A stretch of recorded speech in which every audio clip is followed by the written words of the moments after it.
races of aliens all fighting for our DNA, so to speak. I mean, there's not just, in my opinion, there's a bunch of different races, and I don't think they all get along, and they all have different agendas, maybe. Hey, James, give it about a count to 3 before you jump in, because then we all walk on each other.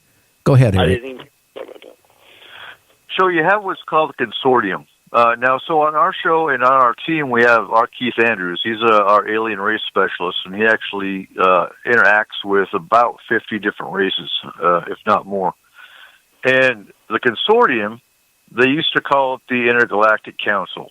I think that's more of the New Age name for them. But they're called consortium by most of the other races. And it's a council of multiple races that monitor the planet. They don't care about the human race so much. They want the planet. We have resources that other planets don't have. We have more gold. We have more silver. We have more, I don't know what all minerals are after. But we have a theory that with crop circles, they're actually markers for certain areas that have some of the minerals that they want. And they put a crop circle there. That's what I think. As a marker for another race to come by and go, oh, that's where the gold is, or you know, because how many crop circles happen in the middle of the mountains that we don't even know about? We just see the ones that are happening in cornfields. Oh, has anybody ever tried to validate that? I mean, actually go where the circles are and see if there's any kind of minerals or anything like that? No, because that's our theory. That's not really a mainstream theory. Oh, okay. We discussed about it, you know, and we have a scientist on our team as well. He's a microbiologist, and so we have him on the show when we can. But you know, he's oh wow, that's a cool concept. So I mean, we plant a thought in his head, and he runs with it. Well, we have that's good. a concept we're going to try with a satellite dish, and he's going to basically build a magnified EMF meter that runs through a computer that'll run into a satellite dish to try to track UFOs that way. That would be very interesting. But you know, we'll mount it. Go ahead. Mount it to a Jeep, and we'll race. We'll track them.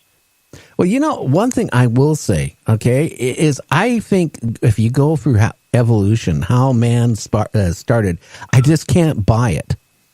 I really think that we're not in a metric like some people think we are. You know, I do feel strongly that we've been rebooted on this planet at least once or twice. But look at the pyramids. Well, I'm looking. The Sphinx. Look at the Sphinx. Yeah, that I've been doing a lot of research on that, and that predates humans. Because from the standpoint, it was under an ocean at one point. That's not what they now come and say. Now, I got a funny feeling maybe some alien race, because of our resources, brought down slaves and, you know, to do the mining of the gold, the silver, you know, the minerals on this planet. And that's how we originally got started. That's my feeling. Now, I could be 180 degrees wrong. No, that's what the Stitchin's theory is. Remember Stitchin? That was his theory. They came down I love that grass Stitchin. So the three authors I think I like the best of the older ones is Eric von Daniken, Zechariah Sitchin, and Jacques Vallée. All right. And then when you get newer, I like David Jacobs and Linda Moulton Howe. Well, I think Linda has done so much in the field, like more probably than anybody. She's extremely knowledgeable, and she's serious. Yeah, I have not been able to get her on the show. I've been trying so hard. She's hard to get. I wish you would. We tried to get her for our first annual Paracon back in 2016, and she was upset because she'd already been booked, but she's got family in Spokane. Wow. So she was going to take the opportunity to go see her family, but she let me know that if we get her booked a year in advance, she could probably squeeze it in. Well, I'm still trying. I send her emails about once a month, and she has responded, but, saying I'll check into it. I haven't ever heard anything back, but, I think she would be a great guest. But I don't know. She would. I get frustrated sometimes on the show, when I interview people and they start saying, like, they're only one of 5 people on Earth that the Pleiadians or whatever have been in contact with her, saying that, that she's one of them that's going to be able to save the Earth. I mean, those type of things just really frustrate me. It really does. And it's really hard to interview people like that. That's the movie I Am Number 4. Yeah. Oh, yeah. They call that God syndrome. Oh, yeah. You said it. I didn't say it. So if the oars are warm and fuzzy, it's a red flag. Well, I hate to say it, and people get mad at me, including one of my good friends. I get one thing that sets me off when people say that either these aliens, these grays, or these Bigfoot give off these orbs, and I never saw that when I ran into a Bigfoot. I never saw any orbs coming out of it or coming off of my brain or off my back of my neck. I don't think it would happen. I've never heard of that. Well, there's a doctor. There's a doctor out there that says yes. I know who you're talking about too. Oh, okay. You have to tell me offline to make sure I don't get him on the Paracon. Put it this way: he threatened to sue me because he wouldn't let me or Michael. We interviewed him for 2 hours. He wouldn't let us ask any questions. It was all script. And then somebody said, "Hey, go on YouTube and listen to one of his conferences." And you know what? I listened to the guy's conference, and at the same point where he would cry on my show, he was crying there at the same one. So I started thinking, okay, oh my God. So he was mad at me because I finally at the end of the show I said I can't do this anymore. Yeah, wasn't he pushing some books? That's not a radio show. That's a lecture. I don't know. I try to get the truth out of people. No, again, the show is part entertainment, part, whatever. And I leave it up to, the listeners to make the decision on anything. It's up to them. But, it's really hard to interview somebody when they're all of a sudden, you talk to them. Like I make a point of talking, Eric, to most of my guests ahead of time on the phone.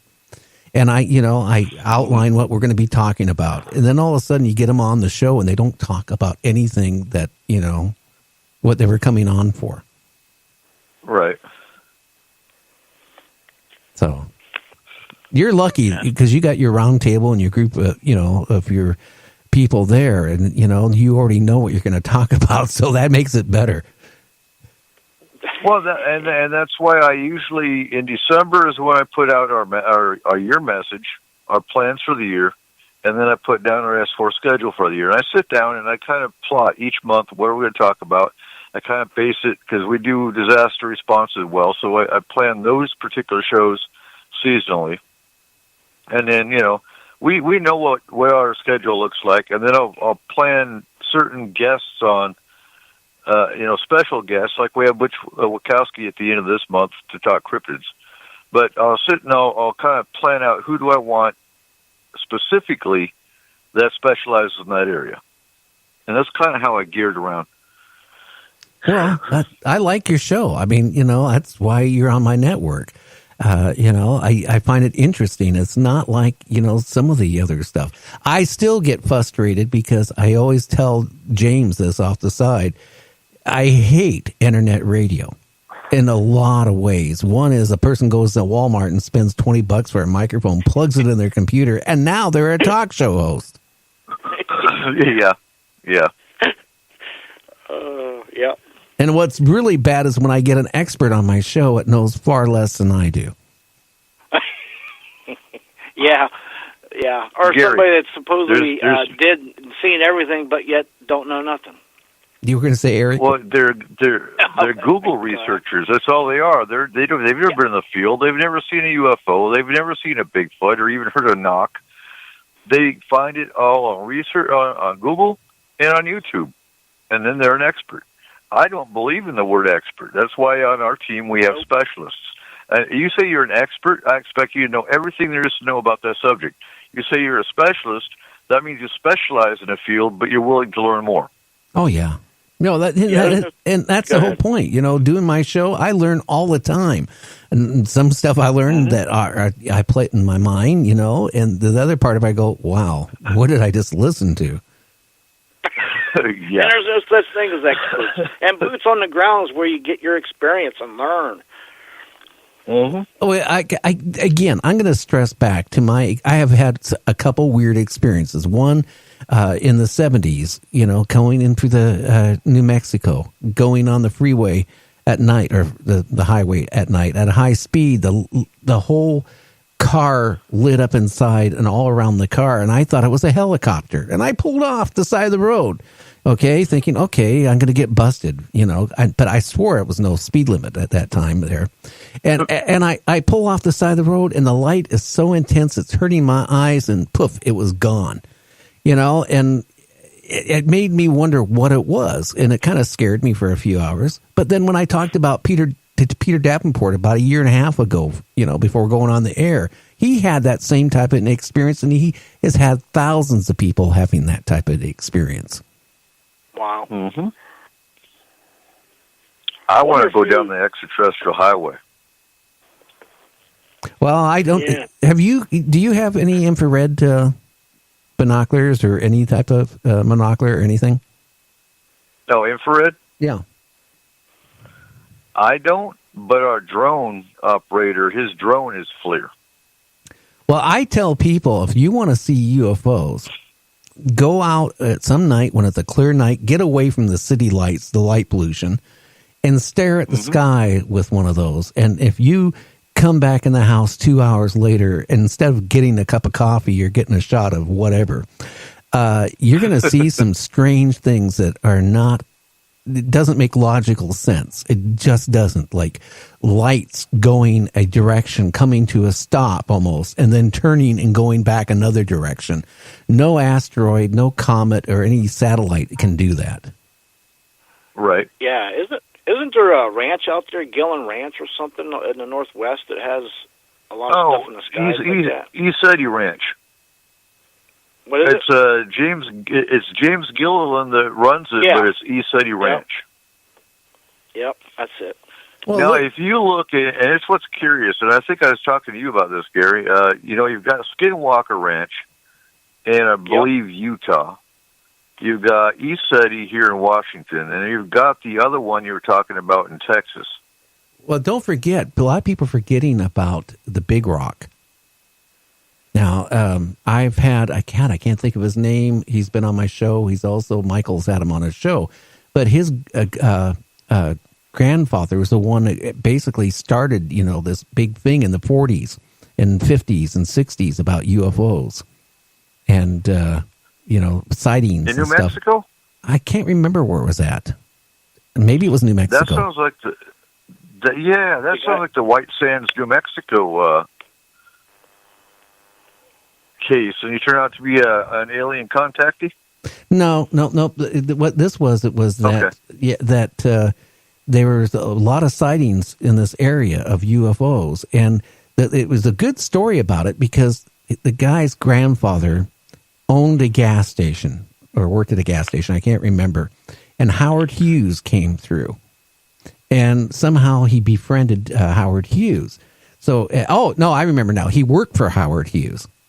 Yeah, and Howard Hughes gave him money to build this ranch thing where, people could go and meditate and see UFOs. And there was a lot of sightings with UFOs and stuff like that. But if you type in, I think if you type in Big Rock on the internet, it'll come up. Okay. So, I mean, a lot of this stuff has been going on so long, and I don't think it's going to stop. I'm more concerned, and now maybe you can tell me if I'm going crazy or not. But it's been so much going on in the last year or two with the government, with the Nimitz, the two fighter pilots, the Secretary of the Air Force to the graduation, cadets saying like the next war won't be